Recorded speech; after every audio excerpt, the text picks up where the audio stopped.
Adam, I might need your help. With just kind of keeping things on track along the lines of the way you outlined it. So, okay. So if you see me floundering, I will jump in. He keeps me on feel track free. every week, and I'm off the rails. So it's what I do. But but for all you guys too, just so you know, these are all suggestions. If you think it's stupid, feel free to make fun of it. That is fine. You're like, what? Oh, it's definitely stupid. It was stupid when we did it 20 years ago. It was stupid when we started doing this stuff years ago. Yeah. Come on. It's remained stupid. That's why we're here. There are no stupid suggestions, only stupid people.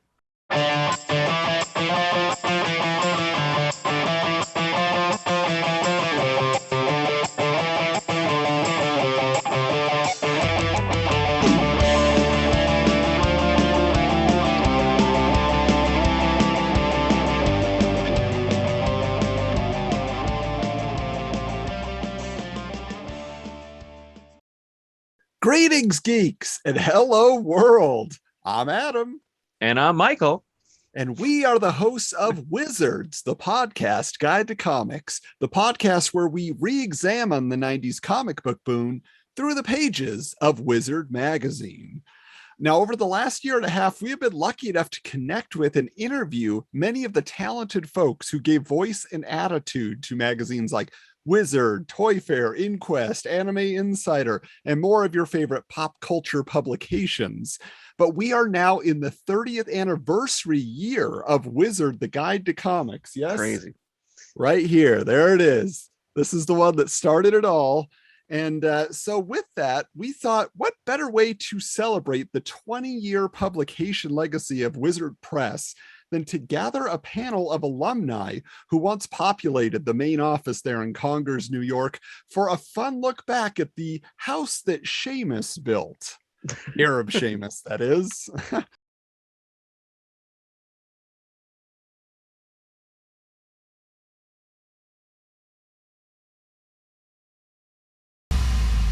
Wizards exclusive. Though the big cheese himself couldn't be with us tonight, we do have someone who helped to guide Wizard editorial for over a decade, and he is here to help moderate our lively discussion. So now we're handing over the mic to the one, the only, Brian Cunningham. Take it away, Brian.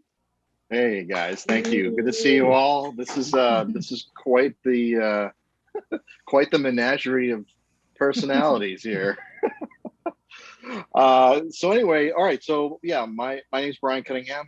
I worked at Wizard in various job capacities, but started out as a freelance writer in 1991, and then joined staff in '93 as a news editor, and then gradually, somehow wormed my way up to executive editor when I left in 2008, and it was a fun ride. I'll turn it over to Doug. Doug, you can introduce yourself since you officially outdate me at Wizard. I was the longest lasting staffer, even showing up before Pat Mclaughlin, the editor-in-chief, who despises me saying that because for some reason he was left off the masthead in the first issue, and I was not. So every now and then I'd remind him that I outrank him and he would almost kill me. But my name is Douglas Goldstein.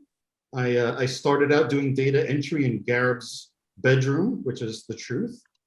And by the time I left, I was doing special projects. My name is Zach Oat, and I was at Wizard, ToyFare magazine from 1999 to 2008. I started out as a copy editor, and I outlasted until I was editor. There was never a dull moment in the ToyFare offices from 2005 to 2008 when I got to be both den mother and managing editor of ToyFare magazine to some of the best guys in the business. My name's Adam Tracy. I was managing editor of ToyFare for 3 years and then programming director for Wizard World Conventions for about a year and a half. Hey, Chris Ward, alcoholic. I joined as an intern in 2003 and then went to research assistant with Dan Riley and Todd Casey and Jody and Carl Kramer. And then I moved to staff writer / film editing, I think, in till question mark. I don't know. I still might be on the payroll. Hey, I'm Justin Ackland. I started as an intern in 2001 for Wizard magazine, and then became a ToyFare associate editor in 2002, eventually working my way up to the main editor of the magazine after Zach left. So I took over for him. And then I was the last editor of ToyFare magazine. I drove that puppy into the ground and then transitioned to the Wizard digital publication, which is a story for another day. I started off as an intern in 2001 as well. Justin and I were interns together. And then I went into the research office with Dan and Jody for a little while. And then after that, I went freelance for a bit and helped out with some of the conventions. I'm Angela Hansen. Started out as an intern in 2005. I think I was kind of like an intern at large, but generally for Anime Insider, and then got hired on full time. And until 2009, when the magazine closed out, I was managing editor. And Rob, you were my first boss out of college. Very welcome. Hi, I'm Greg. Wizard is where I went wrong. Horribly, horribly wrong. I was a copy editor, and I worked on Beam Power. God save us all. Yeah, I'm Brian Wormuth. I interned at Wizard in the summer of 2004, and then kept freelancing for Wizard and later ToyFare for about another year and a half. And I came back on site and eventually became the online staff writer. And I stuck around until the very end of 2007. Rob Bricken, born as a ToyFare associate editor in 2001, died as the editor of Anime Insider in 2006. All right. Well, the goal of the event is to recreate a Wizard pitch meeting, wherein the participants, all of you fine folks, will pitch content for an imaginary 300-page year-end issue. For the 30th anniversary of Wizard, which really boggles the mind that I can say that it's been around for 30 years. But we're celebrating the history of Wizard, which includes the Wizard legacy of also its brother and sister magazines, the many fantastic magazines that came along. And we're gonna, share memories along the way. So anyway, I guess item number one, in a usual pitch meeting, the first thing we normally would ask ourselves, and I'm speaking for the other magazines, but mostly, what's going to be on the cover? What is going to be the cover? At certain points in time, we had to do two covers. We had to do a main cover, which targeted the direct market, and a newsstand cover when there was a newsstand, which targeted kind of your average non-hardcore fanatic, interested in the material, but might otherwise not necessarily be concerned with like Ed McGuinness drawing a Wolverine cover or something. So let me throw it out to you all. What character best represents the legacy of Wizard? I think I know the answer because the character probably has been on a billion Wizard covers, but just for giggles, let's throw it out there. Which character would be on the? Let's all say it together. Pace, pot, pea. That's the Trapster. Oh well, yeah. Who's gonna do the art for this? Oh geez, I haven't read a comic in a while, so I'm probably not the best person to ask that. I think we should get Rainbow Rider and get Frank Miller to do the cover. Brian, I think the first thing we need to establish here is, do we have any advertisers that we need to appease by putting their thing on the cover? I think Black Bull, obviously. I was going to say, it's really weird. Rob Felton called me and said that the third cover would need to be cross-gen. I actually heard from upstairs a few minutes ago, and 300 pages isn't enough. We need to make it 3,000 pages. Yeah, and also Gareb wants it to be called variant, and Dr. Fauci is not happy about this. Poor timing. Very poor timing. Well, I got a hot new artist that we can tap for the cover. His name is Gareb, and man, this guy is hot. He's a friend of Wizard, and maybe we can do a remake of the Death of Captain Marvel, the graphic novel. And Death is holding a bunny. The bunny have a man. Is it common knowledge that Gareb is now a fine artist and is doing amazing blob work? Read about it. Last I saw. Really well, good. that's what I was gonna say. It would be a gimmick cover, right? Because it's textured art, so you could really just make it pop out there. Bring back the gimmicks. You could do some 3D printing. All joking aside, a cover where the wizard bunny holds a dead and broken Gareb in Crisis on Infinite Earth style would be the most amazing cover ever, especially if the rabbit is wearing the magic hat. Or a dead and broken keep squeezing the monkeys lad. Yes. Hey, look who it is! It's Doesn't Russ get brought up enough. Burlingame. How you doing, Russ? Hey, sorry about that. My technology failed me repeatedly, and it took me 10 minutes to log in. It's all good. So I do think that at various times in all of our magazines, there were our go-to folks. I remember Angela and Rob with anime. They would always come in and tell you guys that you had to put Yu Yu Hakusho on the cover. Remember when we had to write about Zatch Bell because they told us to? But I did that happily. I love that show about a little demon boy who cried all the time. And Brian, I assume before you were referring to the fact that Wolverine appeared on the cover a couple times for Wizard. On special I did. occasions. I did. He seemed to be the kind of the poster child of Wizard covers. I think he held the record of number of Wizard covers. The Wizards guys could probably tally that. How many Wolverine covers did Wizard do, guys? Do you know? We will have that tally. We will pop it up on the screen when this goes public. We will tell everybody. Yeah, I'm including the Hugh Jackman Wolverine. I'm including all that. It's all Wolverine. Any versions. Okay. At this point where we are in the podcast, I think Spawn has the most covers right now. He's been on quite a few already, and it's like heavy on the Spawn. I'm like, oh my goodness. Wonder why that is. Yeah, I wonder. It's kind of ironic given our position on Spawn later on in the Wizard life cycle. Would Alex Ross be willing to do a cover of Fat posing as Galactus? Bring him out of retirement, give him the old suit, like Red Guardian. He's trying to get back into the suit. You think he can do it?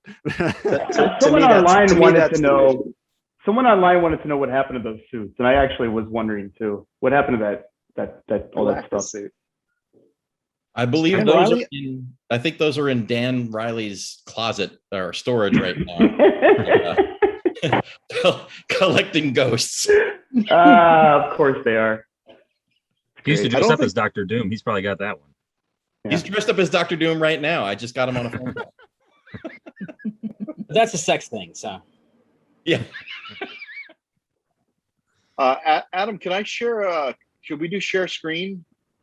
Yeah. So I can, so we can kind of imitate the whiteboard process in through a Word doc, I guess. Oh Christ. Yeah.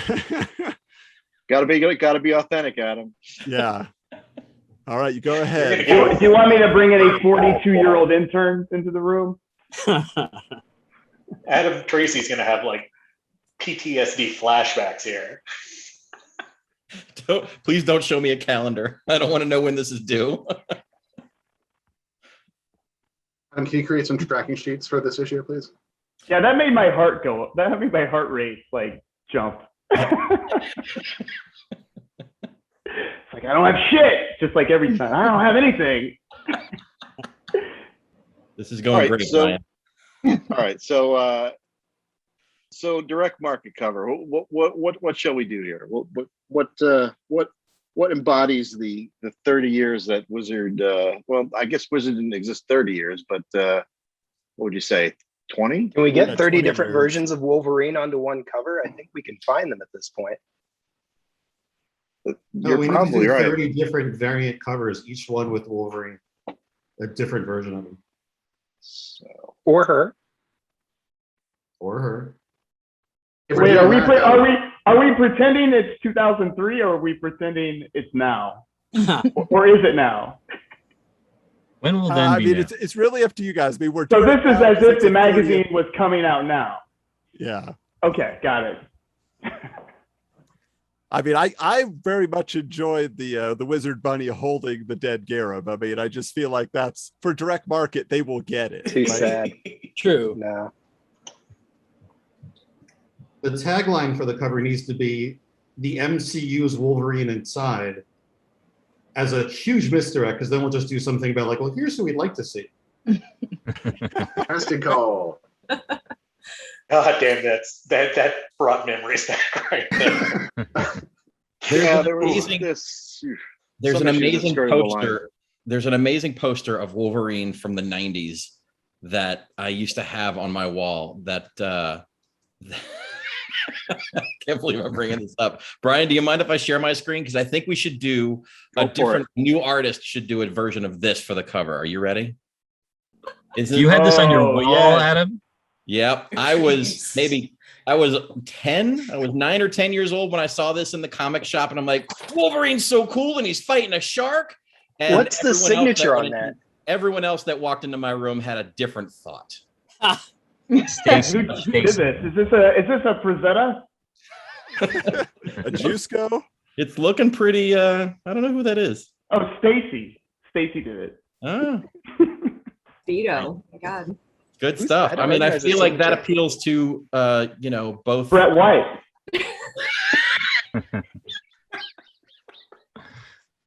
So it's really unanimous. covers That's all the cover? bases with our audience. Where is he? Hey, Buddy Scalera's here. Hey, buddy. Hey guys, Hey. Hi, buddy. Hey. how are you guys? Fantastic. I was late on my deadline again, Brian. You sure were. If it makes you feel any better, I stepped away from the last 24 hours before I have to submit my book for this. Oh, look Well, at I that. read this article in preparation. Do you guys? Does anybody remember? Oh, I just ripped it. The first time we went to Chicago. Oh man. Jim McLaughlin. Is that on the bus? Is that photo from the bus? That photo is from the bus, so it looks like Missed that. Jen and Jim, Glenn and me, Nachi, Paul Rolnick, looks like Arlene, Solo. So this was the log of our adventures in Chicago, the first Chicago. Well, we got a bus Taking some outside. liberties with calling it Chicago. Wasn't it like Rosemont? It's Rosemont, yeah. It was Rosemont. Great. Buddy, what years were you at Wizard? I freelanced from 93 and a half or 90, around 94. Then I started February 95. And I think I left around 2000. And then I just freelanced after that. And what were your official titles, buddy, for those who haven't heard your interview? Online editor. I never got promoted. Buddy, were you before or after they started using the site to allow people to keep track of their collections? There was no electronic when I started. Oh, We yeah. started on AOL, right, Brian? Yeah. We literally had the entire company was on one email address. If you remember, Doug, you remember that. Doug, you used it. It was Wizard TGTC, Wizard the Guide to Comics at AOL.com. We officially had one email address for the whole company. I remember being 19 and doing my internship and trying to tell people that we should do more on the internet. And then at some point, Yanarella telling me, you should write about comic book resources because they're really interesting. All right. So, buddy, as you came in here, we were just discussing the cover image for a 30th anniversary issue of Wizard, where the sharks are circling Wolverine in a Speedo underwater. But do you have any suggestions for a character who should be on the cover? What? What was that from the Marvel Swimsuit Edition? Brian, did you draw that?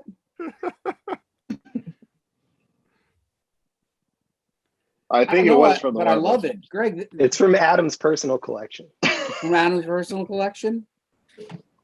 I like it. It's a good one, Adam. A lot of questions for 13-year-old Adam, let me tell you. Subtle. It's very subtle. I don't know what they're going for. Yeah, it's nuanced, right? It's one of his etchings. I mean, the lighting is really amazing, and it's hard to do my lighting in favorite water. part is the expression on the shark. Could the shark be the bunny?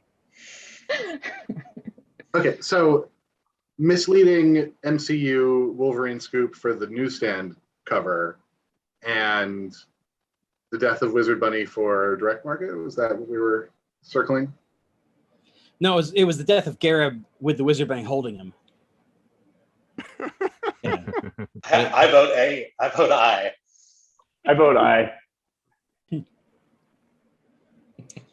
If I vote I think it's the first time I ever got a vote because I was only ever an intern when I was in the building.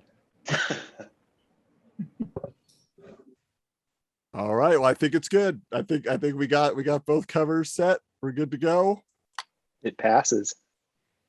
All right. Do we have artists? Do we need to do artists, or we need to move on? Well, we said Gareb. I mean, do we think he could? Is he going to put himself in the bunny's arms? So, Death of Gareb by Gareb. Okay, Yeah. I got you. In blob art? Yes. God, yes. Yeah. Yes. Does he get his art back when it's done? It's gonna cost like $10,000. In true Wizard fashion, he'll never get his art back. So is this my diabetes speaking, or does Gareb's art look like delicious buttercream cake? Doesn't it? I mean, I'm hungry all the time, but it makes me extra hungry. It just looks like a sweet treat. A little bit like Greg Orlando. Speaking of sweet treats. Thank you, buddy. We hope to interview him some point on the podcast, just as a heads up. We'll ask him what flavor his art is. Yeah. Yeah, I just pulled up his Twitter, and the background image, it really does look like Fruit Loops. Doug, are you upright? Go and look. Oh, I'm relaxing. You look very relaxed. I don't really have muscles in my spine anymore, so I just kind of lean wherever I go. Are you wearing pants? I'm wearing pants. I'll call you separately to discuss that. Is that long number that you wear, that night dress that you belt sometimes? Again, I'll talk to you separately about that. Let's just say if he was wearing pants, he would be the only robot chicken person to do so. Is that unanimous? Okay. Yeah. But if I can suggest an artist, I don't know anybody who encapsulates Wizard's impact in the comic book industry as Rob Liefeld.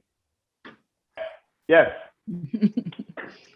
It might be a little rough if you mentioned that the idea came from a meeting with us, though. For those who are not aware, Bob blocked us with a little help from Chris Ward and James Walker. What I didn't say shit. We're starting a swear jar that every time we say Rob Liefeld, we got to put $1 in the jar because we keep getting in trouble with him. So we got to keep our Rob Liefelds on check. What issue of Wizard are you on? We're coming up on issue 39. So Jesus, you just go ahead and start making a college fund, because that's the only way for Wizards talk of Rob Liefeld. But maybe that's the olive branch, is give him one more Wizard cover, finally. He loves the exposure. So or give him the swear jar. He could do the newsstand cover where he draws Glenn Danzig as Wolverine, because obviously that's who's going to be cast as Wolverine.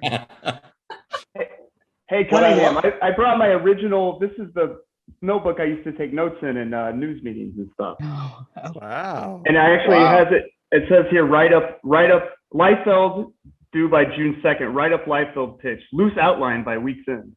I don't think it ever happened. I recently went back, and the first thing that I ever had published in Wizard with my byline on it was a Rob Liefeld interview.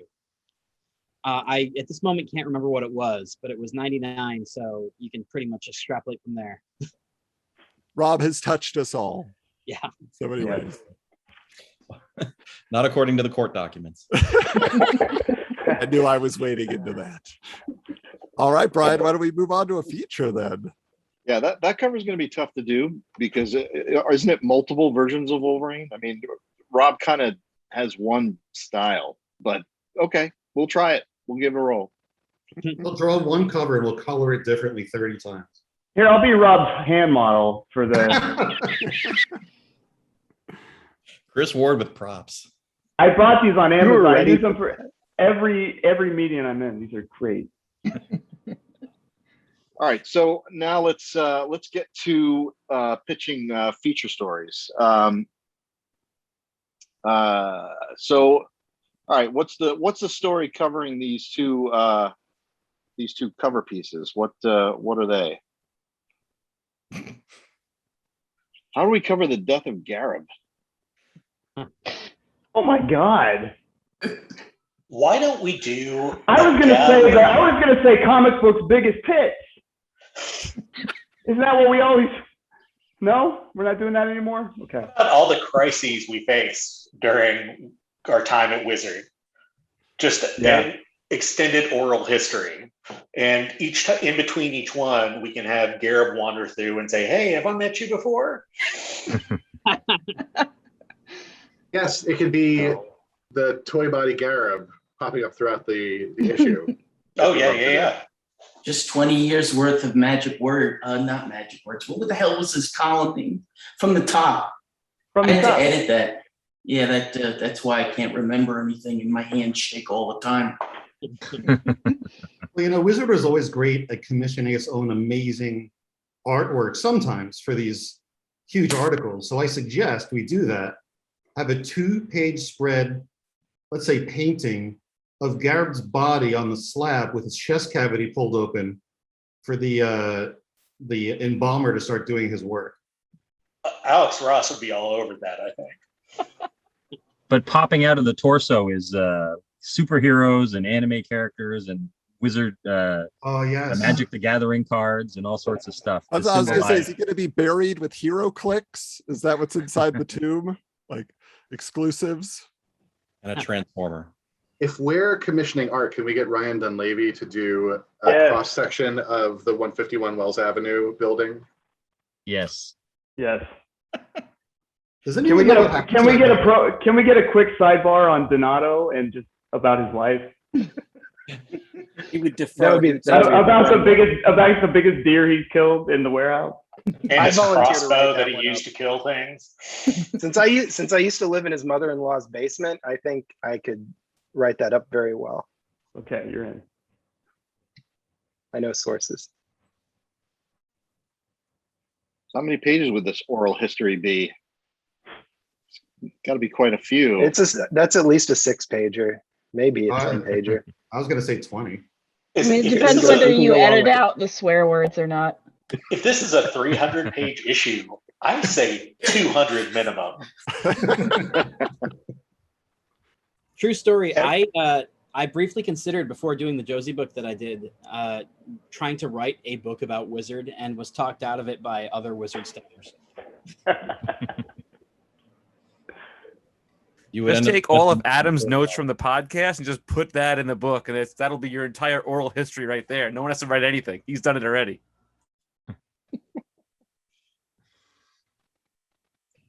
All right. Any other sidebars? What else? What other sidebars can we put in this thing? Your guide to the secret bathroom. Yes. But doesn't it feel like, I mean, I know there was an incident in maybe the secret bathroom that we've been told about. So, should there be a true crime type sidebar? Like a usual suspects? That was the main bathroom. That was the. Yeah, I was going to say that. I don't know if it happened in the. There was no secret about It that. definitely happened in the secret bathroom too. It was a serial. The Phantom Shitter. Yeah, that was the greatest. Yeah, the secret bathroom was just a secret. I think that's a whole feature for sure. Nobody ever knew about that. I nominate Steve Blackwell because he would tell me about what an upper decker was at least once a month. So I'm pretty sure it was Steve Blackwell. I think a You sidebar have to to that come on the bathroom show to side. defend yourself, Steve. Now it's. I think a sidebar to the bathroom sidebar is the ladies' room. Is there really one? What if we can No. can we get Ryan Dunleavy to do also a board game like Clue that's like the Phantom Shitter, but like a Clue version? That's so good. That would be really With all the suspects, with everybody who's a potential suspect. I love that. Did they at one point take away the downstairs women's bathroom and make all the women go upstairs? Or the warehouse? Yeah. God. Yeah, I think so. I remember going upstairs. I remember using the bathroom upstairs, and like 2 or 3 different times I somehow managed to cut my hand on the molded plastic paper towel dispenser thing, which is not a sharp object. So you're like, how did that happen? And I can only assume that it craved blood for sacrifice. Yeah. The wizard building wanted your flesh. Yes. There was always the girls' bathroom was always empty when I was there. There was one in 2001, but I was the only one ever in it because I was pretty much the only girl there on that floor. Everybody else is upstairs. I have to say that within 30 minutes of this reunion, it's already gone down the crapper. We're surely we are there. So this is a lot of totally accurate feature meeting. Well played, Pope. All right. What else can we do? It seems like we're missing things. This oral history of Wizard is great because I think it could cover so much. I love the idea of the secret bathroom. I love the Clue game with the Phantom Shitter. That's awesome. Ryan, can I pitch? Can we get Comics Pros to rank their top 10 Wizard staffers as a revenge? Yeah. Can we get their kids who are now in their 20s to bug us? Can you imagine a bunch of 20-year-olds bugging you for anything? Brian, I'd like to know about the making of some of those wonderful pranks. The behind the scenes, untold true stories of dummies and packing peanuts and. You mean when I stole your car, buddy? No, Brian, when you ate the carrots in the bag on my desk and put them back in, and then I had to leave early from work because I was a germaphobe and I was so horrified. I left. I just left my computer and I just left. There were little nibbles out of the carrots and they were put back in, and I ate one, and Fasolo said, "Brian nibbled your carrots and put them away." At which point tears welled up in my eyes. I got my car keys and I went home. I think Buddy's getting salty right now. I like the stolen car story a little better. There was quite a bit of hijinks, not the least of which I think you threw a dummy off the roof, Brian. I was not part of that. I witnessed it like everyone else. That was Pat, right? Was he alone in doing that? I think he was alone. It was Pat and Blackwell. Oh. No, Brian had played his fair share of pranks on me. I guess I was the gullible one in the ToyFare office. What did I do? Zach, everyone knew you didn't like pranks, so they just went double hard, I think. Pat knew. I don't know if it was your idea or Pat's idea to call me up and pretend to be a DC lawyer. I forget who. You went along with it, certainly. That was Pat's idea. Yeah. I was merely an underling in that endeavor. I think the pranks could be a full feature because I know there are pictures floating around of those. Get a real good visual guide going on. Like, how much tinfoil do you have to plan on acquiring before you go in and start? How do you even estimate that? Pat had bottomless pockets. He probably still has foil in the trunk of his car that he didn't use. Can we give some context to some of that so that people who might actually watch this have a sense of what we're talking about? We want both of them to know. You're not wrong. The Wizard staff wrapped the entire ToyFare office in aluminum foil. Everything from the action figures on my desk down to the floor. The floor was covered in aluminum foil. Exactly how many action figures did you have? I had a lot of action figures. All of the action figures. All of them. At least more than 25, right, Zach? Definitely. As Stephen Seamus liked to tell any girl I was interested in talking to at the time. This guy's got so many action figures. You should see his desk. It's covered in toys. Articulation.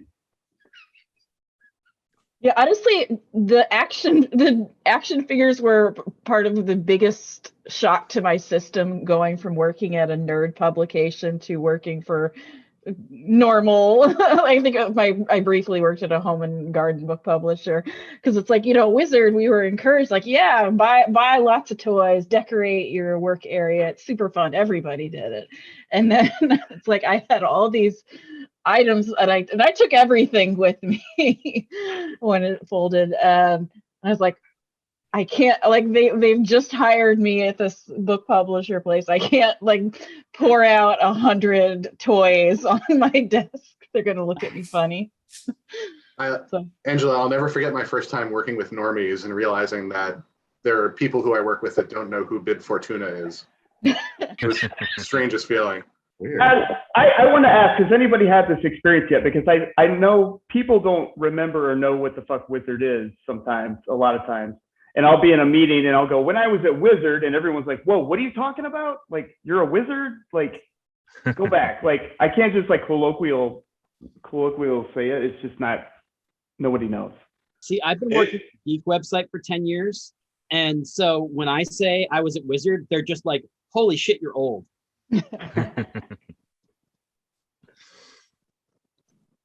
I think mention of Wizard is on my official bio at my super normie B2B publication job now.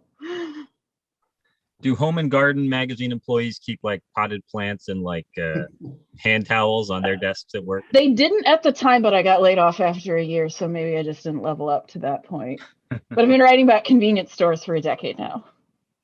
There's just succulents as far as the eye can see. Was it on Sunday night?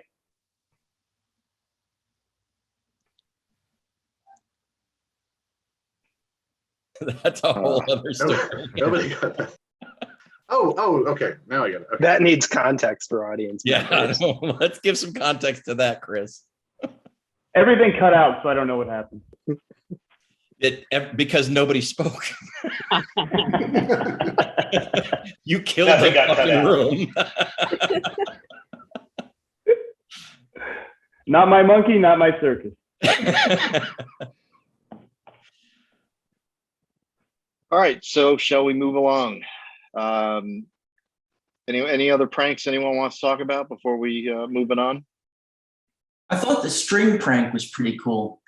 Pat and his goons got got the Wizard office with string. They tied everything with string, and it was kind of neat because I cut a path through to my desk, and somebody came around and said to me, "You gotta cut all this, junk down."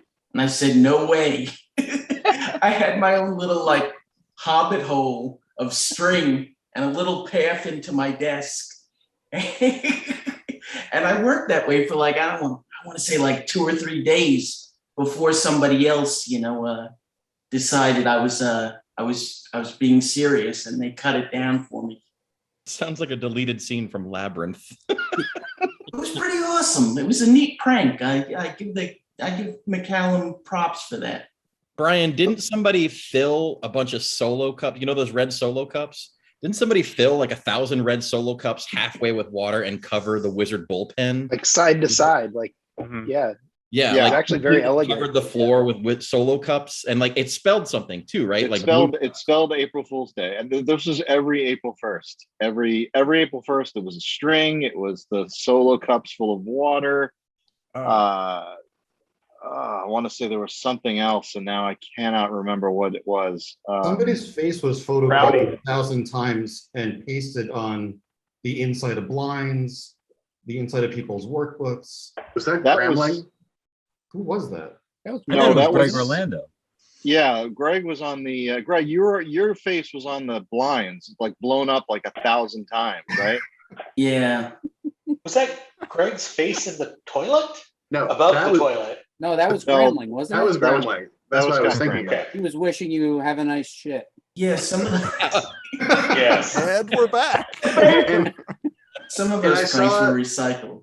I always saw wondered what that- that face was. I saw that face in the bathroom long before Gremling came back and became editor-in-chief, and I was like, "Oh, you're the toilet guy." And then, true story, the day that Fred Pierce lost his job, the Scott Gremling head in the toilet fell off the wall, and Scott said it was because wow. his job was done.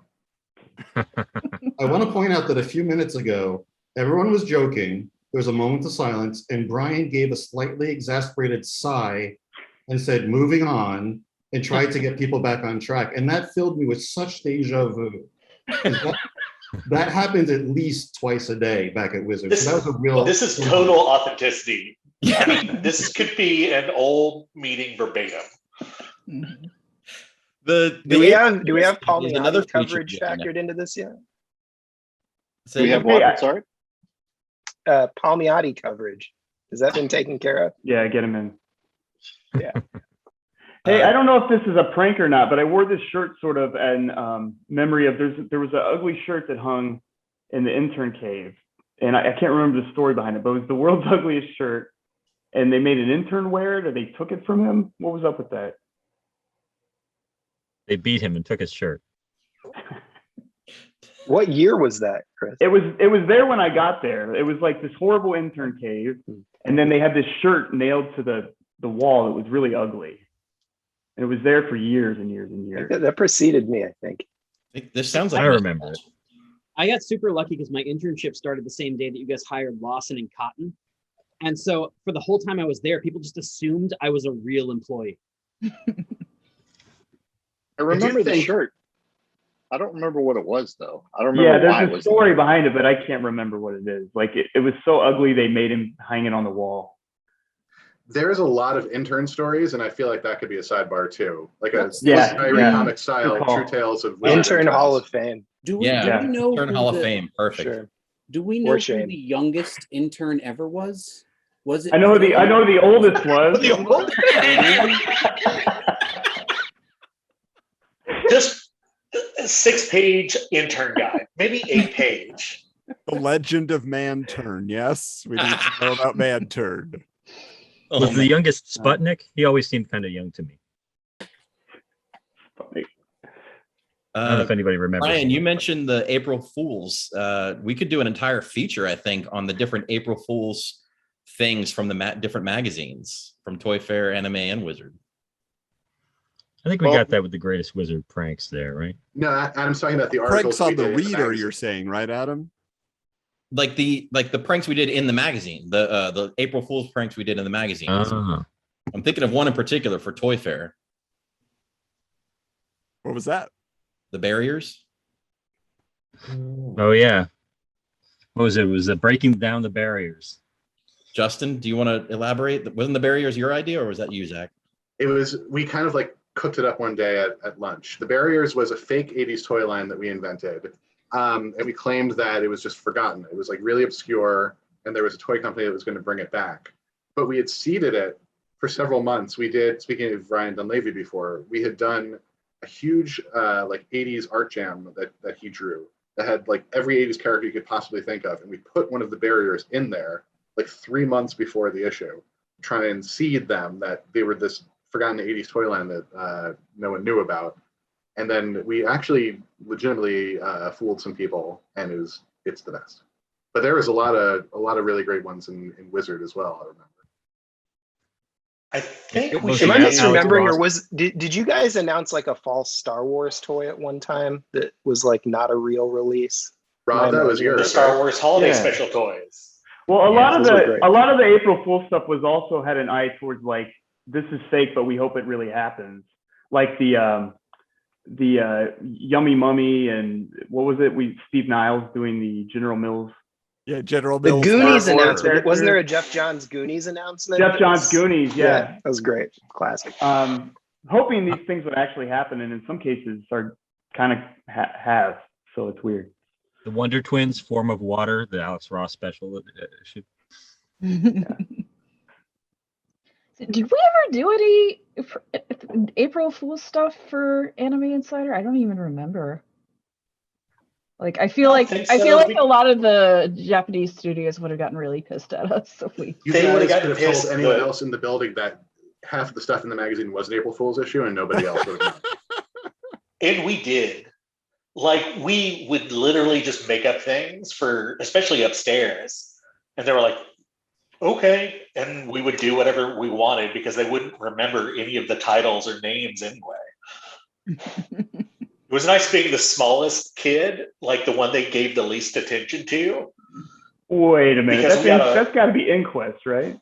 No, those guys were a machine. Like, it's a shame we don't have Inquest people on this call. Yeah, it is. Excuse me. Yeah.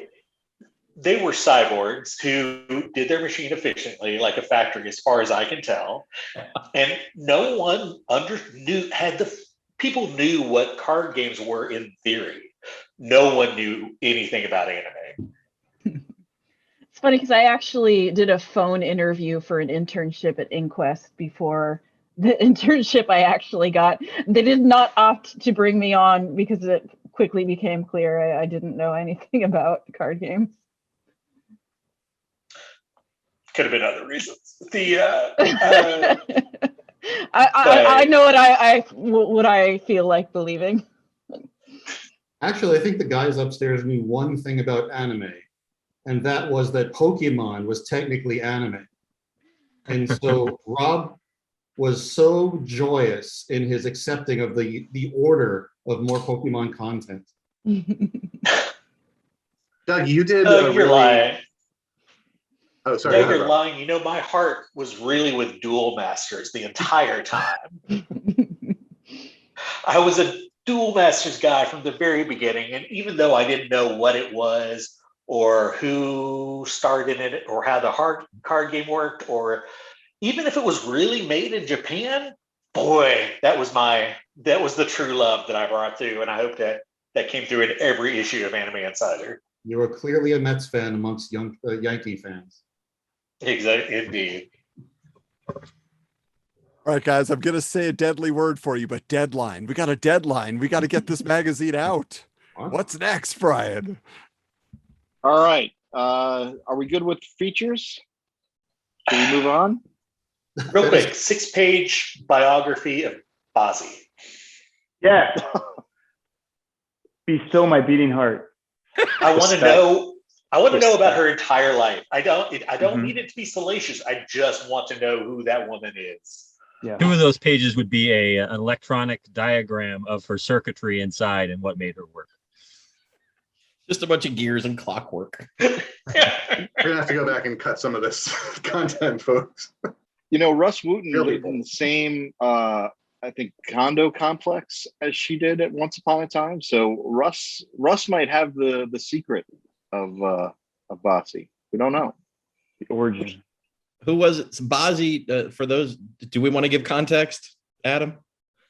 Please do. And if we have to cut it out, we'll cut it out. But let us know. He was the wonderful receptionist. He was our receptionist at the front desk. And she received visitors. She received when we got like FedEx packages and UPS packages. And she was always very diligent when packages arrived. And she would call over the intercom or when phone calls came in, she'd call over the intercom. Brian Cunningham, you have a call on line 2. Justin Ackland, you have a FedEx at the front desk. And one day she came over the intercom. I forget whose name it was, but I'm going to pick on somebody who can't defend themselves here. She went over the intercom. Dan Riley, you have a small package up front. Dan Riley, you have a small package up front. And the whole first floor died laughing. And poor Bozzy was just up front going, "What? What did I say?" All right, let's go to magic words. So since Wizard hasn't gotten mail in like a decade, we're going to ask Chris Ward questions that burning questions you've always wanted answers to. You ready for this, Chris? Sure. Chris, what did you do? Are they all from prison? Chris, those were the best. Jason, no, those were the best great letters. We have Jason, the Newt Knutson. No, we don't have that. Do you think Jason the Newt Knutson? He should probably get his own little sidebar because he was just a guy who wrote in so much, and we just sort of grew to love him. Right? He had these kind of odd letters, and he was just, became a wonderful little character. I think you printed a letter from him in every issue.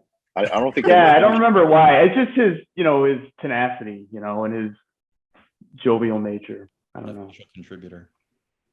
Chris, what did you do that got you called a loose cannon? I don't think I ever know what the origins. Okay, so we used to run a section in Magic Words called Weirdo Mail, where we would take the weirdest letter and just make fun of this person, which is really a bad idea. And this guy wrote me a letter that said he couldn't get excited when making out with his girlfriend unless Fantastic Four was on the TV. And he seems really serious. And I made fun of him and made fun of his name and all this shit. And he called and left messages on everybody's answering machines. This is I'm a born again Christian. He sounded like this. I'm a professional type person, a celebrity in Southwest Detroit, person Chris Ward with his magic words. He shouldn't have insulted me in print in a libelous fashion, Mr. Chris Ward. So you should look into somebody else doing this column. I will have lawyers. And like he went on for minutes, like 5, 6 minutes. And I think and then he called me a loose cannon. And then that just kind of stuck. But I would use that recording when I was on the radio, in different audio things I did. And so for 15 years, I just loved that voicemail. Nobody, if anybody calls you a loose cannon in earnest and doesn't ask for your badge and your gun, that's a crazy day. I will say, if you want to hear an audio clip from that voicemail, you can go back to Chris's interview on the Wizard Files. Anybody your curiosity is piqued now. I will say that's the difference between Wizard and ToyFare. Is Wizard had a little bit of a contentious relationship with their audience, and ToyFare was just a love fest. We had our letters column sidebar was Foot, Friends of Old ToyFare, where people would send in pictures of themselves with the ToyFare magazine and a celebrity, and occasionally actual celebrities would send in the pictures. My favorite was the lead singer of the Gin Blossoms. Is that correct? Goo Goo Dolls. Yeah, I think it was Gin Blossoms. Yeah, I think you're right.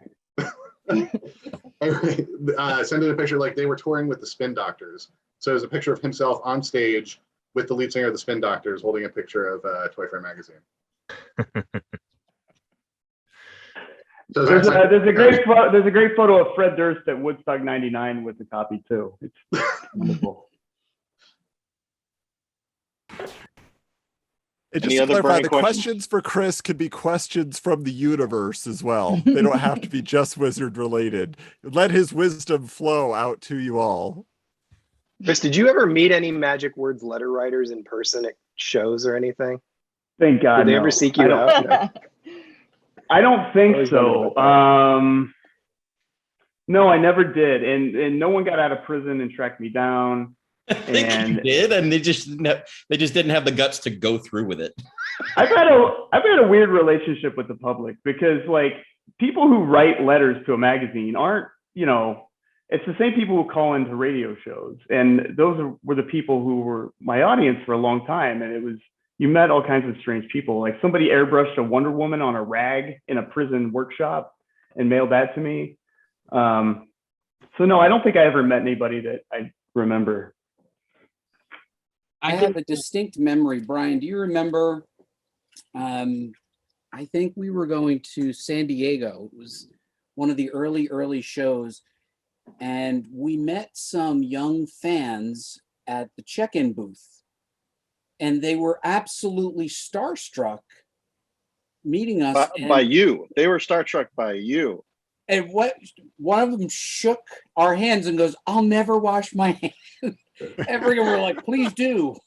I asked your that benefit. girl, I'm like, what? She was holding her hand like it was in pain, and I said, "Are you okay?" And she's like, "Buddy shook this hand." Wow. Yeah, that was amazing. I had a fan, singular. Well, I had a fan, and I got to meet that fan. I think I was more excited about that than the fan. I never washed my hand ever again either.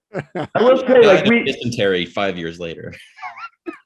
You do all that That's the stuff in a worst thing I can vacuum. imagine saying at a comic book show is I'm never going to wash my hand leaving. I've got a question. Chris Ward, what was your favorite memory from a Wizard show on the road, off the show floor? Oh, God, that I can tell. That you can't tell, whatever.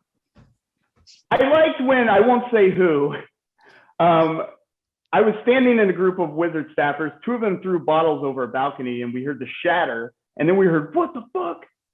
And we took off running and jumped in an elevator and went down a floor, and the doors opened and the guy was standing there and he was like, you mother, we're going to get you. And then the doors closed. We went up a floor, went back down a floor and opened it up and he was there again. You really showed him. It was great. Yeah, nothing I don't know. It was pretty wild days. A lot of them I don't really remember. I think Ricky shoved a bunch of furniture inside an elevator. A lot of these are elevator based. So I remember getting off the show floor late one night in Chicago and trying to go to my room. And I push the elevator button and the doors open. And there are 2 couches and 4 potted plants inside the elevator. And I can't get into the elevator to go to my room because it's just so full of furniture from one of the lobbies. To be fair, Chris was from the Midwest, so elevators were kind of a novel idea for him. exciting. Yeah. I don't know. Anybody else have any wild stories? We stole Jim Lee's hat, and Jim Mclaughlin had a complex plan involving like multiple people.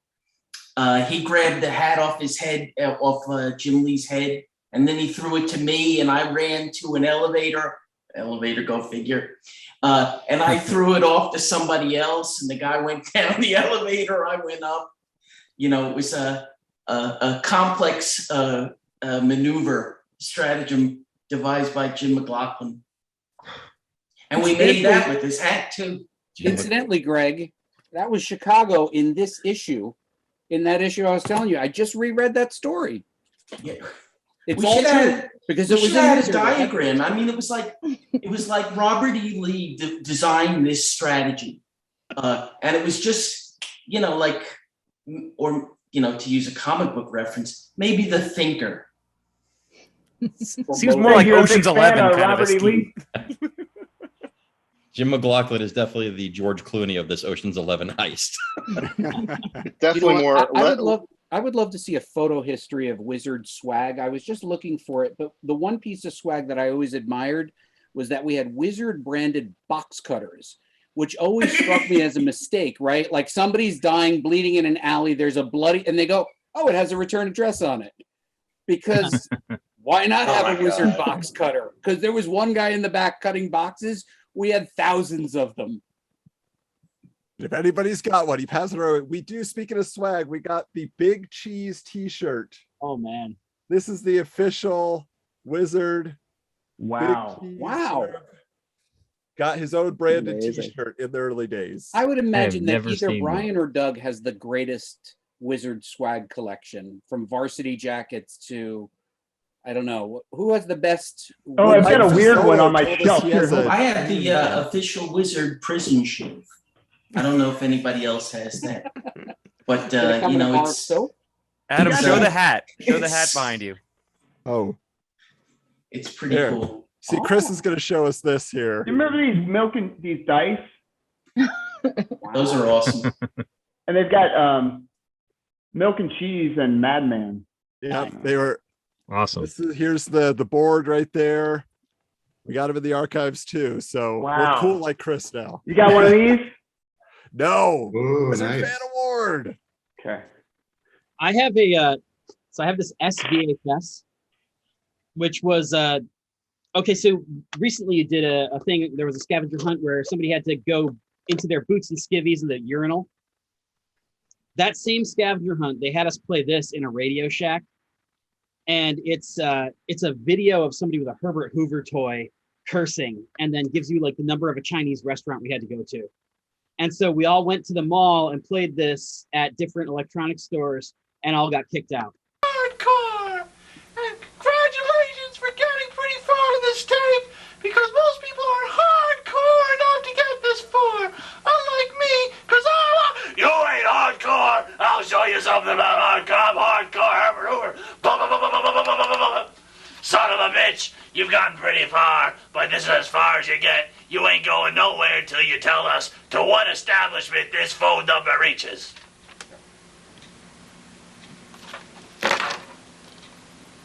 All right, got the tape.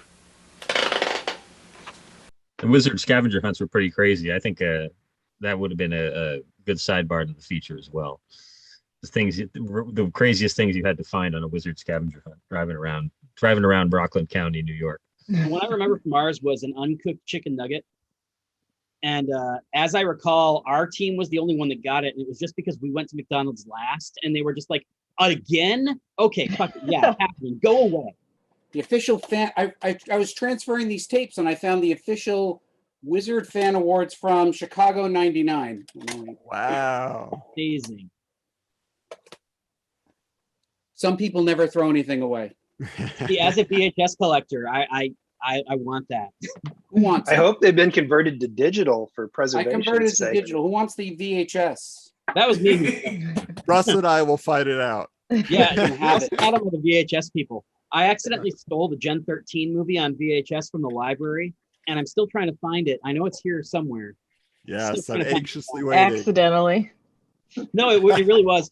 Because what happened was I took it home, and because I was doing a bunch of freelance work, I thought that I was still going to be doing office stuff.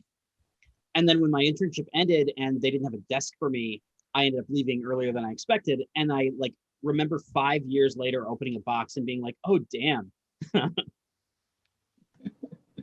One good Wizard's loss is our game. One fun feature, Brian, could be a top 10 of going away artwork. Whenever someone departed Wizard of their own volition, somebody would have artwork commissioned by usually their favorite artist or one of their favorite artists of that person. I think Ben Morse has a piece of artwork. He's a huge Flash fan, and he had a piece of art where he's the Flash. I can't remember who drew it.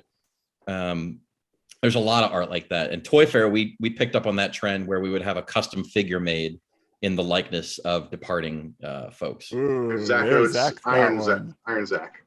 That reminds me of when I first started. They were walking me around the office, and Andy Cardone had the page from Strangers in Paradise where somebody cursed Andy Cardone's name hanging on his door. That really was, Adam, insult to injury that the people who got laid off did not get the fantastic artwork. I know. Or people who quit unexpectedly. Yeah. I remember complaining about that. I quit pretty quickly, and I was like, shit, I didn't get my figure. Or full stop. Anybody that worked upstairs had no idea that this was going on, Adam. We didn't know any of that fun thing was happening. Wow. Also, Anime Insider, we had no toy contacts. Certainly no one in Japan was talking to us. So we just got like a pat on the ass and move along, sir. Bottle of sake. Oh, no. I have my sad departure when the magazine shut down is I have been winning whenever you're talking with someone and it's like, oh, it was talking about past jobs and past layoffs. I always win the contest for best story because how that happened. Go for it. I was on vacation in Japan. They didn't even we had just finished for whatever reason the issue we had just finished required a lot of late nights and work, and I was on vacation for a week because Japan. Our designer also took some days off. So Summer, editor-in-chief at the time, Summer Mullins, was the only one actually in the office. They never called to tell me that I had lost my job. I got an email from Summer at 7 a.m. Japan time being like, hey, call me when you can. And I immediately knew.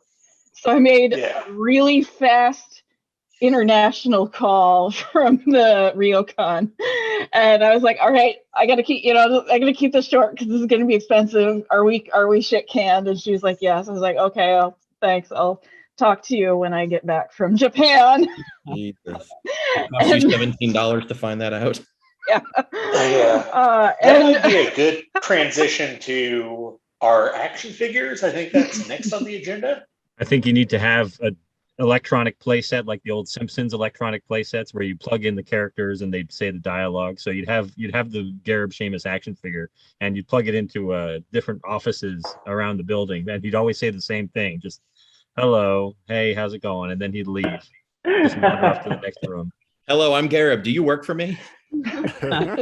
What's your name what again? Would be the sections of the office then? If we're going to start with the play set, then work on what your action accessory or feature and accessories would be. What sections of the office do you need to highlight that connect together? The front lobby with the pinball machine and the foosball machine and the ping pong table nobody ever used except for interns on their first day only. Yeah. The bullpen is the heart and soul of the building, and everything. It kind of was at the center as well, so everything else spun off from that.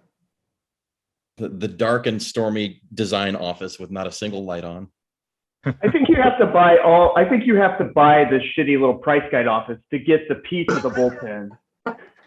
So that's the only way you're going to get the bullpen. You have to buy the intern cave, the research office. You need the research office. Dan, you need Dan Riley. That's very fair. Yes. And I feel like the Anime Insider and ToyFare offices are just like these small little cubes, and they like click on to the rest of the set because they were just on the one side of the building. We each had our whole team stuck in these not very large. They come packaged together, and they're optional. Yeah. You don't have to get them really if you don't. I guess the Anime Insider section, like we're the ones, our action figure playset bits, we're the ones that get us sued because our action figures are going to come with tons of very choking hazard small other action figures because we were just constantly buying blind boxes from the Japanese bookstore at the mall, and we had a gambling problem. Like maybe we'll get the good figure this time. Yeah, no, I feel like even though the comics library was nowhere near the research office, they should come together because library, yeah, because every intern spent many hours up in that sweaty, horrible, dusty library. There should be like a secret passage, like a bookcase opens up to a stone walled hallway that goes to the research office and back. I think I spent a good week and organizing. They're like, oh, why don't you go organize the comics? And it was impossible. It was an impossible job. The airflow was awful in that room. Even if you turned like a giant fan on at the end of the hallway, right? Like during the summer, that was the worst place in the building. In the summer, it was awful. It was heavy and it was sweaty. And it was like you felt like you had a layer of dust on you when you came downstairs. It was gross. You couldn't breathe. It was awful. But they're like, no, it's okay. You'll be fine up there. Okay. They find me dead hours later. And In the Middle by Jimmy Eats World is always playing in that section of the toy set. I think the Wizard World convention exclusive playset would be the bathroom, and it would have special feature where if you put cold water onto the toilet, then the poop would disappear. But when it dried off, the poop would reappear magically, and you'd have to keep getting it wet to get the poop to disappear. It's an old action feature, but I think it still holds up. The ToyFare library needs to be a set for sure. Admittedly, it is all just boxes, but it's so full of implied promise that it's super attractive as a playset.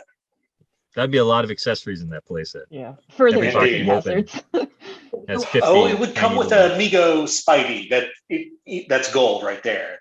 But I think you need the warehouse too, because especially where the photo shoots were always done in the warehouse and all the nonsense on the back. And then there's that one spot where all the pictures were, where all the photo shoots were. You need that. Battle damage Donato. I have Donato's How does it build a figure? You have to build it. If you collect the sets, you build them.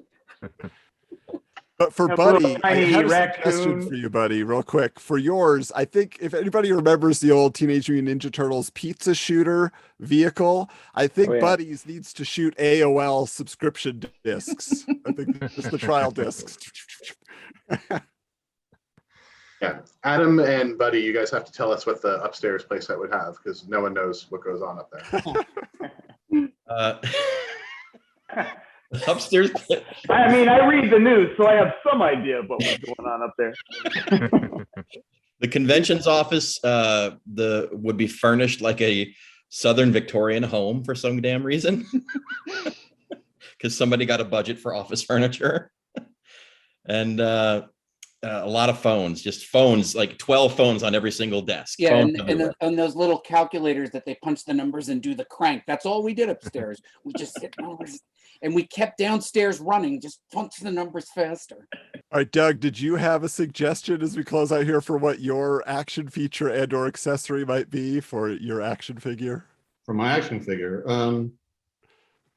you press the button and its little eyes slowly close and a nice little drifting off to sleep music plays. And then it just gets put on a little cushion and you leave it alone for 8 hours. No, you push a button and a new magazine pops out. This one's about Pogs. Let's go with it. We should have Doug's house as one of the action playsets as well, because so many staffers live there at various times. And there were so many parties thrown there as well. And so many people got punched in the face there occasionally. And leaped off the balcony.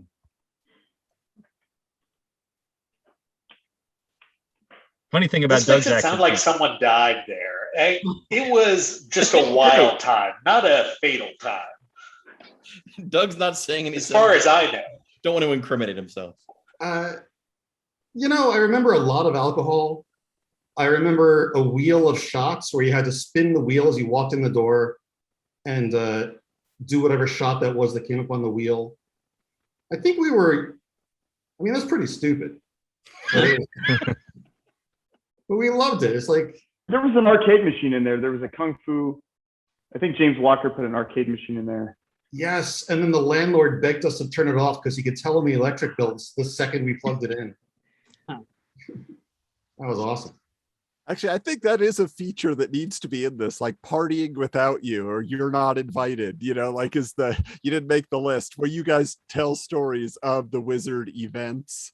Because like Arlene So just shared with us, we had her on, she couldn't make it tonight, but she gave us an invitation to one of the Halloween parties. And that was just like fantastic. I don't know who typed it up, if it was Pat or whoever, but just the invitation was hilarious. And then there was like the tarot card reading and all this stuff going on there. I was like, wow. So any particular Wizard After Hours is good stuff. Wizard After Hours feature would be fun. Convention My Joe. favorite party was the one where we made up each room in the house as a different genre of movies with different posters and lighting and stuff. And the bathroom was pornography. And we left like erotic novels on the toilet and stuff like that. I don't know where those novels ended up, but that was class. He said as he glanced at his bookshelf just now. Yeah. All right. So we did have Brian had to step out for a second here. So Doug, if you want, I could put you in charge, or I can take I would love to be in charge. Where are we? Really? Last man standing. Yeah.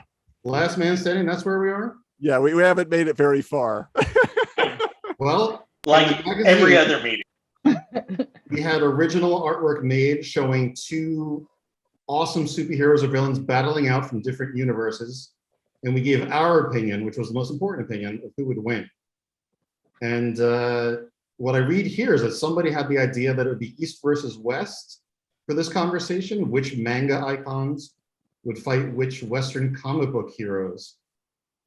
And I think Rob would best know who would be a good matchup there. Well, we can go two ways about this for at least the Eastern side. I have no business picking the Western side. The only anime character anyone in Wizard Entertainment knew who was not on Anime Insider was Goku from Dragon Ball Z. But again, it's weird. I got another call from Rob Felton while we were all talking who said that it had to be the nitwit from Duel Masters. So whoever you want to fight a small child with a deck of cards, like that's gonna work for upstairs. Great. Hey, Gambit against Gambit. Honestly, tilted, sadly, isn't it? that is 100% something that would have happened. It might have actually happened. That'd be amazing if we were just recreating content that had been in the magazine 15 years ago. You got me locked. I'm so deadly serious about Gambit versus Duel Master that is the most wizard thing I can comprehend right now. Wasn't Yu-Gi-Oh a frequent cover subject for your magazine? Yeah, but we got paid by Duel Masters. What? We got paid by Duel Masters. What a scoop. Yeah, everyone remembers Duel Masters, their shady upbringing. Yeah, it's really going to bring the Duel Masters brand down. Yeah, good idea is a good idea. Looks like we got to the bottom of that one. So yeah. Masters versus Gambit.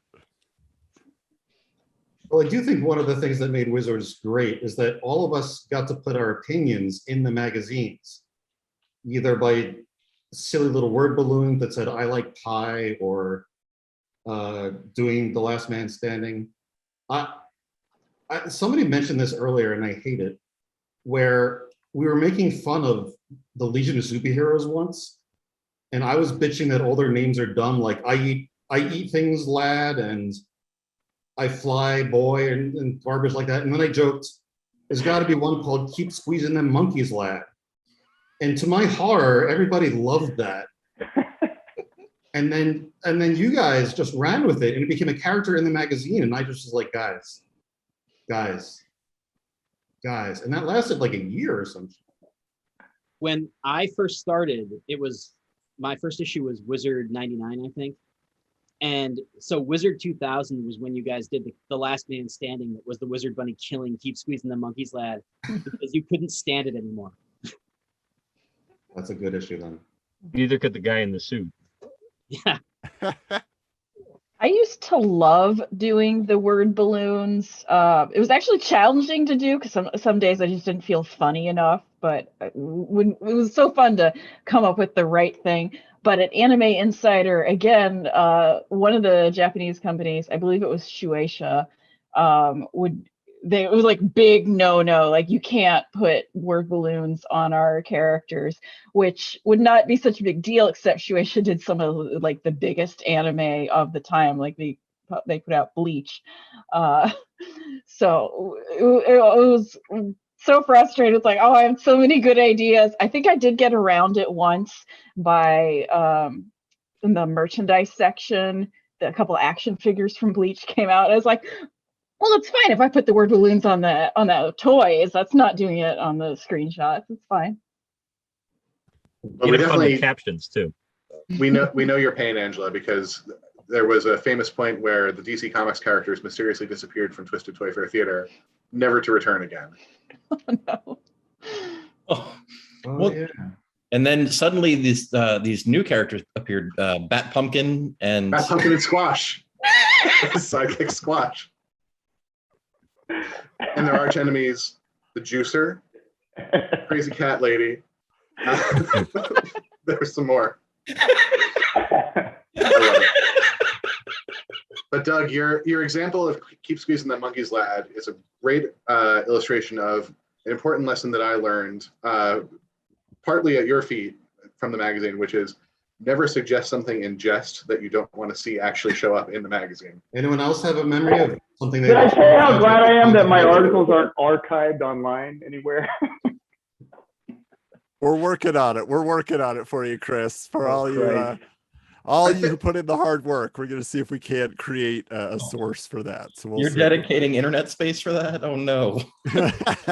There's so little left. I don't have a big enough server to I'm not hosting that stuff on my server. No, I'm sorry. Adam, that's all you, buddy. It's all you. I'm going to keep sending you Batman action figures until you agree. Oh boy. Grease the wheels. The Christian Bale with the mask off and spray paint not finished.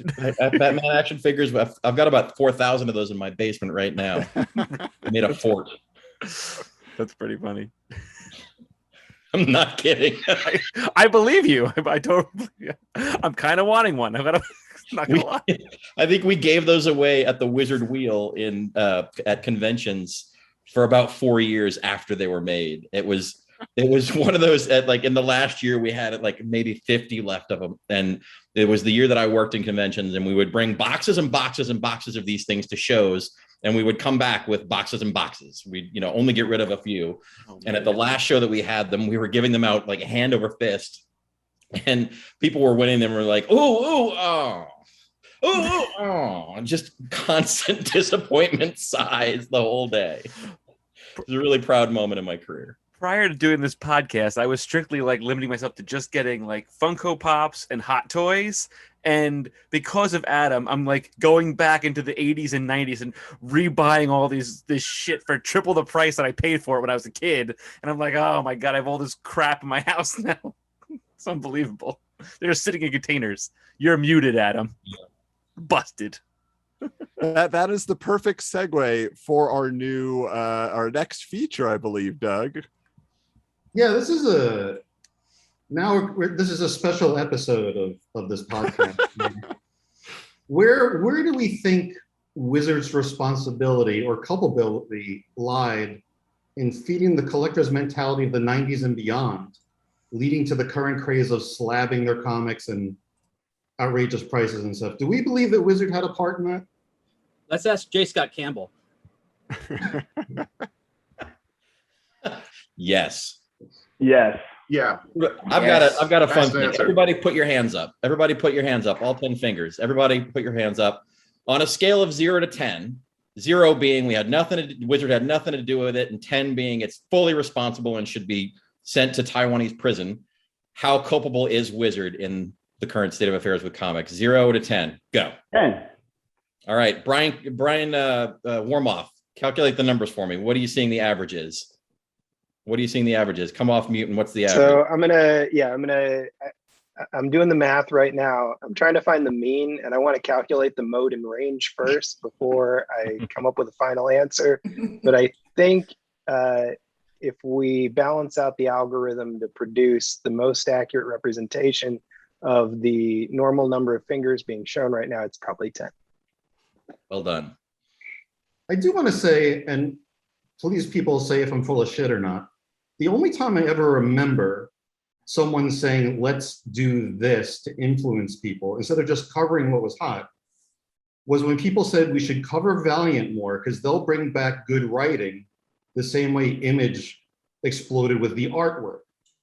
And that's the only time I remember someone saying there was an agenda before the content. I always thought we covered what the industry wanted us, was excited about it. Am I full of shit? It's loaded. It's a loaded question. There's so much that went on. I mean, I don't know. The top 10 artists and writers was always a marketing scheme. That came from that didn't come from the Wizard bullpen. I remember kind of figured the Friends of Wizard got mentioned. I mean, we pushed Lady Death hard, and I'll go to my grave embarrassed about that. I mean, I only played a very limited role, but I copy edited the text, so I am in fact culpable. So I'll say that, at least when I was there, the editorial team pushed really hard for stuff they authentically loved. I mean, that's sort of where it stopped and started. And there were frequently fights about things that we loved that were kind of too small to take up space. There was this push and pull versus, how much Marvel and DC versus, I think it was Ricky Purton who brought the Matt Fury comic, the Pepe comic, to everyone's attention before it was anything. And it was just a funny little comic. And now it is what it is. But like, it was just I miss picking that up. I discovered that at San Diego the year it came out. And I miss like the purity of enjoying that comic as it was before the current context and having no idea what would happen. I only knew it from years Ricky. later, whatever. It was a funny comic Ricky had. But yeah, when it came back out, like the way it is now, I was like, what the fuck's happening? I will say, Doug, you know, in terms of like the price guide and stuff like that, like people always asked if we made the prices up, but I know that the price guide editors, that was a hard job. Ryan Panagos and John Gutierrez on our end, like they were calling multiple comic shops every week, like asking them what was selling, what they're, it was work intensive. Yeah, I always watch people at conventions that were like, I heard the Seamuses own a comic book store. They're probably manipulating the price guide for that store. I'm like, yeah, they're going to ruin this magazine, which is like a national top-selling magazine, to sell 5 more copies of X-Men #1 at their store. I forgot that. And I remember in my late days at Wizard, I was attending a lot of management meetings upstairs, and there were several management meetings where someone not in the editorial department was saying, can we get more coverage of this because we want to do that? And the editorial guys would always push back and say, no, we can't. Just flat out, no, we cannot. And now that you mention it, we failed miserably with CrossGen. I feel like I did a lot of cross. No, that's sad. Bite your tongue. There was a lot of stuff. But hey, here's some more cross-gen. I remember the map. I got a map of the worlds where each book had to go. And actually, when Greg was talking about Lady Death, I had a memory about, especially with editorial, having to push certain things. I remember Andy Serwins coming into the research room and plopping about a stack this high of the Lady Death, Evil Ernie, Chaos universe, and he with a chuckle, this is your job now, and basically had to sit there and read through a lot of Lady Death, Purgatory, all that stuff, and he was very, he was like, ha ha, I'm unloading on you, bottom of the flower, you're the bottom here, we're not going to deal with this crap anymore. This is all your job. And I had to write I became like a chaos person. And I'd have to write all these little features. But then I interviewed Polito, and I felt really bad about making fun of any of that stuff because he was so passionate about it.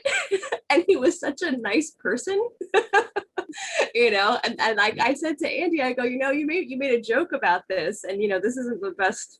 I wouldn't pick this up on my own, and it is TNA 9000, but he really loves what he's doing. He was really passionate about it, and he had a lot of fans. So whether it was like, maybe it did come push the chaos stuff because it was hot. I mean, this is like 2001, whatever it was. But I felt bad. And I felt like whenever I wrote anything after that, I felt proud because like, oh, he's a really nice guy. I'll be nice about it this time. And I'll add that Brian has outlasted most of the other indies of his contemporary time. He has his own audience, and he doesn't need any fan press. He just goes at, you go to a con, his table's always crowded. He runs a Kickstarter. His Kickstarters are massive. He gets like $100,000. Yeah, huge. And now Dynamite purchased the Chaos library, so all those characters are coming back. And there's like all these like crossovers with, Vampirella and Chastity and Purgatory. And I write for The Beat. And it's like, it's come full circle where now I'm once again writing about Chaos Comics. It's like it chases me. I can't get away from Lady Death because I'm the Dynamite contact. I'm like, that's my beat, and now I'm like, you freaking kidding me? Purgatory again? And I'm back. It's like 20 years ago. You're like a scholar. I am so if you need anything about Chaos Comics, I'm your girl. Just call me. I'd like to just note for a second, when the editorial staff took a hard line with their integrity of editorial content and vision, people darkened my doorway and informed me that we were creating a feature on some obscure character or publisher because it was a value add. And most of that was advertising driven. or some sort of promotion driven. But I ended up covering a lot of those things that you guys hadn't. I couldn't say no. It was only one of me. So it was me and Russ, and they separated us immediately. So I was upstairs and Russ was in the stable. Remember Russ's his stable? He was in there like there was no door, nothing. By the printer. He was by the printer. Anytime I had print, they'd be like, "Hey, Russ," constantly distracted. Isn't that the original intern cave? It was. That was where they kept the loser comics too. Near the bathroom. It was the Right bathroom. Next to the bathroom. Yeah, it was next to the bathroom. And then he was by himself in there, and the printer was there. And I felt bad because I was like, "There's a paper jam. Do you know what to do?" My favorite arguments that we had to get into though were when we did a huge feature like the top 100 whatever, and it was the intra-staff arguments about what should go where. One of my favorite memories as an intern was taking part in a Wizard, I think it was the top 100 cartoon series of all time. I remember this. Yeah. And like, I never felt cooler than like sitting around with the Wizard staff and like being like, no, The Simpsons is better than Looney Tunes or whatever. Yeah. Amazing. Yeah, that was my favorite. We did I actually have the issue here because I went and pulled out a few from my library for Anime Insider's 50th issue, the top 50 anime. We had like multiple like hours long meetings hashing this out, and it was really fun. And looking at it now, like some of it really holds up. And like I still think Cowboy Bebop is a solid #1 pick. Yeah, of course. In other ways, it's like this list is like early 2000s is, or not, I guess not early, mid to late 2000s is hell. Some of the picks on here, and I'm like, Jinro the Wolf Brigade at #7, really? I understand this perfectly, Angela. Like, yes, I lived that so hard.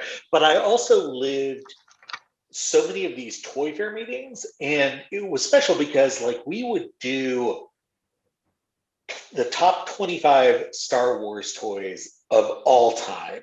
And the wacky thing about that is that we would have a million meetings and insane things would be decided by a strange committee. But I would always write them. So it would be me saying that the Naboo Royal Spaceship is the greatest Star Wars toy of all time. No one else had a byline on it. It was just me because I wrote all the text, but everyone was culpable in that absolutely insane decision. That didn't happen. I've gotten gut for more things, but that has given me some of my professional guff for a long while. Didn't you guys ask me about that? We did, yeah. That I specifically found that. And I was like, really? You chose this? Yeah. It's good to know that the fan press has not changed at all in 20 years, because at comicbook.com, I still find myself doing very similar things where like 26 people cast a vote that's weighted by some weird variables. And then it's just like, okay, well, write this. Well, not to get heavy, but that is part of Wizard's legacy. And I don't mean that negatively. I mean, like, that's what people wanted to read. And that's a sort of story that adapts over time and it gets comments and thoughts and so forth like that. I don't think that's a bad thing. Those Wizard listicles were great. For sure. So I was going to say, are we responsible for BuzzFeed? That's a hot take. I mean, we predated all that stuff, you know? If you think about it. Speaking of questionable editorial decisions, we were rarely allowed to bash anything. We kept a positive attitude. It wasn't our job to denounce anybody, but we had fun with something called Mort of the Month. Yeah. Which was this little half-page section where we just picked out this obscure character that we said, this guy's the Mort of the Month. He is ridiculous. And I want to point out the word Mort just sounded funny. It wasn't supposed to be poking fun of anybody who was named Mort. But who would be the biggest guy now? Who would be the biggest Mort of the Month if the magazine came out now? Because Suicide Squad came out like 5 minutes ago, we would have some kind of gigantic Mort of the Month joke article, I feel like. We would put together our own Suicide Squad. Yeah. For sure. And it would be just Balloon Buster and Garden the Screamer. Yeah. Are there such things as Morts anymore? I mean, Rocket Raccoon is more recognizable than Superman. So yeah, I don't know who that would be. Cool. You know, but Suicide Squad is a great example of that. Now we've got a movie with Weasel and King Shark. Well, and I mean, think about Tom King's run on Batman, where he had the Kite Man thing, and everybody now loves Kite Man. Right. I think the memification of pop culture means that anybody who's super crappy is immediately super likable. Well, and I think that's what it is. I think we have to flip it now where it's like the title is Mort Triumphant. And so you just take all of the Mort of the months that have now become super popular. You just look back in the magazine's history and say, yep, now this guy, now this guy, now this guy. Yeah. You guys may not remember, but we would shove as much crap in those polybags as we possibly could. Because it turned out the fans loved that shit. And if we did more of it, they would buy more copies. So comic books, trading cards, even just postcards and advertisements all went in the polybag with the magazine. Nowadays, what would we shove in there to get people excited? And don't say AOL discs, because we did that enough. NFTs. No, I think if we were doing this today, Gareb would have his own cryptocurrency. That would be their new thing. Oh my God. And it would be like Gareb coin, and you would have a code to get in on this. What are those new things, the NFTs, where you buy it once and you own that digital art forever? That's what I'm talking about. Every single Wizard art ever is going to be sold on that thing. Wizard Bunny NFTs. Someone should make that. Every picture of a Simpsons toy would absolutely be an NFT. I hate to tell you, but that is actually fair game now. You can take a photo of a Simpsons toy and make an NFT out of it and sell it for money if someone wants to pay you. Cool. Life that's how that bullshit works. I was actually just looking at a website last night, and somebody had a photograph of a Batman action figure as an NFT that they were auctioning, and it already had like $20 or something down in the you can see what the bids are at. What is this website? What is it? Go to Rarible. How can I make Ryan.warmoth.net/NFTs. So, Doug, I always loved when the magazines came polybagged with a 1/2 issue or a comic book. I think a great publication to polybag in would be the Pat McCallum Guide to Pranks and Jests, because he was obviously the master of it, and I think he should pass that wisdom on. Hear, hear.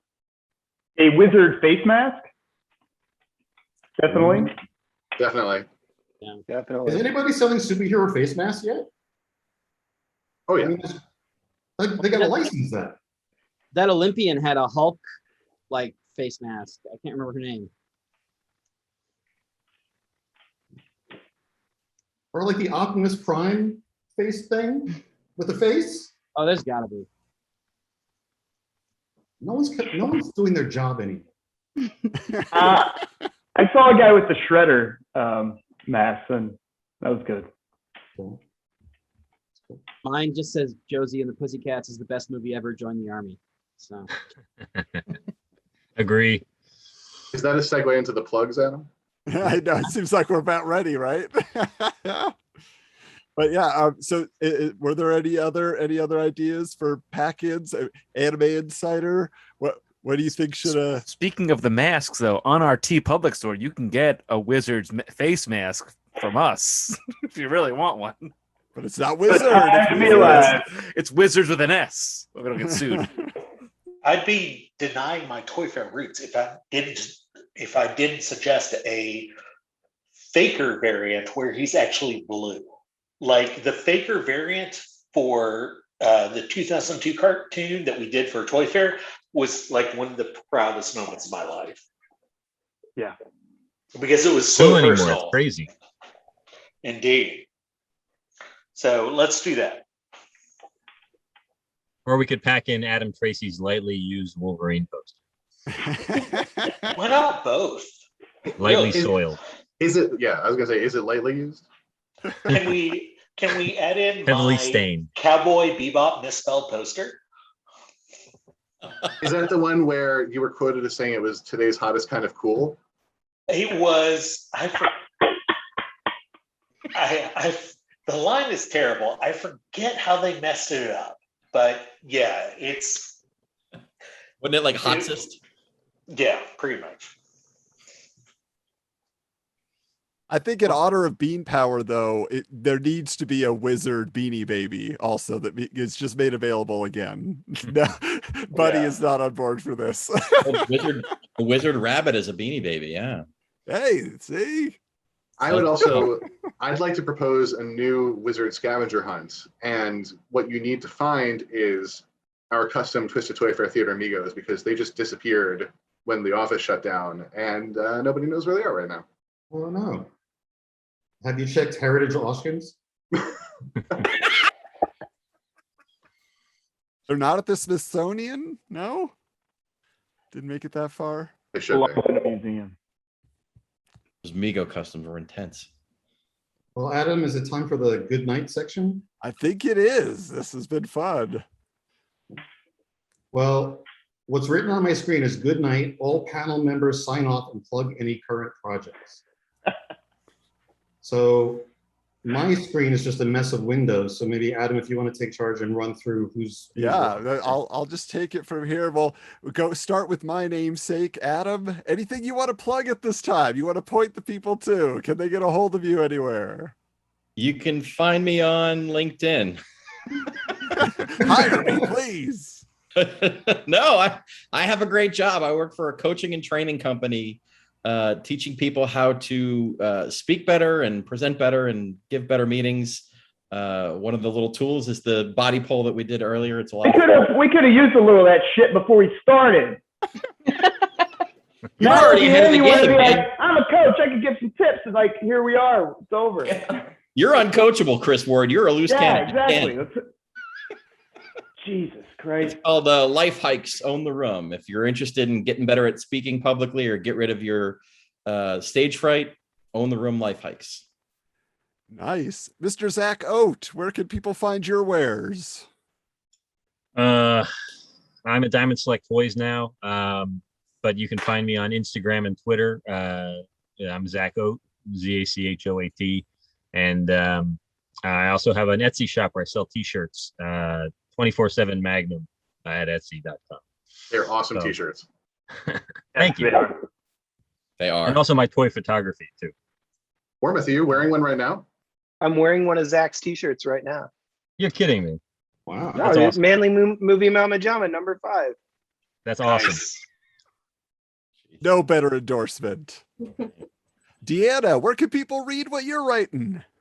So I am a staff writer at The Beat. So I have my weekly columns and news about the ones that I write the most about are Dynamite and Vault. And then I also do a year of free comics every Monday, and I do the small press spotlight. So I make sure that the little guy struggling to get their books out gets a little bit of attention. And then I also, on the side, I just actually put out a collection of short stories on Amazon Kindle. It's called A Tales to Read at Night. You can go and download it. If you have the Kindle Unlimited, it's free. If not, it's $4.99. And I'm also working on a paperback version of that as well. And then also Russ Wooten, who we talked about before, we have been putting out a horror comic anthology. We had one version, the volume 1 was back a couple years ago. Volume 1 came out on Kickstarter. And then we are currently working on volume 2. So hopefully that's pretty much done-ish.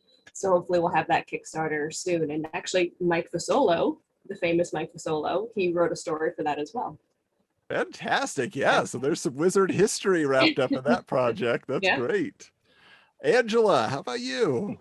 I work for if you want to read my stuff, you can visit Convenience Store News now, which just sounds super boring. And it probably is, unless you're in that particular retail channel. Angela, I am. I didn't know you wrote for Convenience Store News. Is that true? Yeah. Yeah, I work. Yeah, I know. I'm familiar with your publication. Holy shit. I had no idea.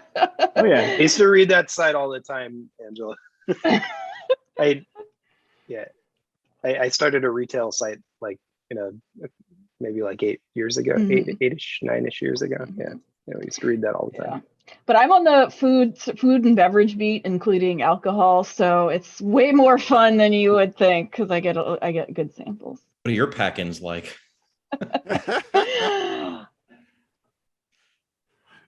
All right, Brian, why don't you tell us, Brian Warmouth? I apologize. So many Brians. That's right. No, you just find me by my last name, Warmouth, on Twitter. You can also find me at warmouth.org. I do a lot of different things, but you can find out about it there. Greg Orlando, where can people play along with you? I write the video games the kids they love so much. My last game was Marvel's VR Iron Man, and you should play it because I probably will get some residuals. And my Twitter is or the land of the G, and I, it's nothing special, but you should go visit anyway. Hey, Russ Burlingame, what do you got going on over there? I write for comicbook.com, so most days you can head over there and see between 5 and 10 stories I've written. And I probably, by the time this runs, just published my first book, Best Movie Ever, which is an oral history of the 2001 Josie and the Pussycats movie. Awesome. Nice. That's fantastic. Yeah, which you can, it's up for pre-order now on Amazon, but like I said, I imagine by the time the episode's out, you could just, get it. It's totally jerking, everybody. Take a read. Buddy Scalera, how about you? Well, you can find me doing comic book education through the comic book school at comicbookschool.com on all social channels, Instagram, Twitter, and I believe I have a TikTok account too. That's how old I am. I'm pretty sure I have one. So I was actually tweeting and talking today from the Eternal Con where I was doing educational panels to help people to improve themselves in the craft and business of professional comic book storytelling. Well, buddy, we challenge you to come up with the official wizard dance on TikTok. Okay. Yeah, it would be me not with a shirt on. I think that's pretty much every time I was in Wizard, I didn't have a shirt on. I'm not sure why. That tracks. All right. Rob Bricken. Yeah, I write for io9.com. I write non-nerdy stuff at other places, so who cares? But yeah, there we go. Chris Ward, you said you haven't read a comic in the while. What are you up to these days? Not in decades. I'm in advertising, so my work is all around you. Every time you are trying to close a pre-roll ad on YouTube, I'll be there. Oh, Justin Ackland, what do you want to tell us about? You can find me at Justin Ackland on Twitter, ACLIN, and JustinAckland.com, where you can read about some of my comic books that have come out in the past. Some of them you can read for free on Comixology Unlimited and other stuff like that. Hoopla, does anyone have Hoopla? It's really great. Through your local library, you can get free comic books. Yeah, and I'm shopping some new stuff around right now, and I just love to write comic books. Excellent. Brian Cunningham, what do you want to tell the folks about? You will find my name in the Mad Ghost comics, which are published by Image. Jeff Johns, Gary Frank do a book called Geiger. And I'm editing that along with other Mad Ghost projects. And I'm working for a small company called Immortal Studios, which won't be small for long, but they're publishing comics in the wuxia genre, which is kung fu martial artists, stuff like that. It's fun stuff, and I'll be teaching this fall at UCLA's extension program on comics and graphic novels. Awesome. Doug Goldstein, dare we ask what you're up to? Only if you want to. Tom Root and I are together the head writers of Robot Chicken, and season 11 starts soonish. I'm not quite sure, but it exists. And I had my own show on the Sci-Fi Network called Devil May Care, which is now on Peacock. And they have yet to decide if they're renewing it for season 2. So I think if everyone goes to Peacock right now and watches it, it would be a great help to me. Going. Go do it. Really funny. Love that show. Thanks, Ross. Thanks, Evan. Fantastic. And of course, we want to thank all of you for joining us, for being a part of this, the stories that were shared. There were a ton of other people that wanted to participate and be a part of this, and just schedules didn't line up, unfortunately. So thank you all who wanted to be here, that were here in spirit. I'm glad we got to mention so many of your names in the stories that were shared. Be sure to follow us at Wizards Comics on Twitter, at Wizards_Comics on Instagram. Stay tuned in, subscribe on YouTube. That's where you'll get this video. You're watching it now. Hey, how about that? But there's also a podcast version if you just want to hear the voices in your head, the voices of Wizard history ringing throughout.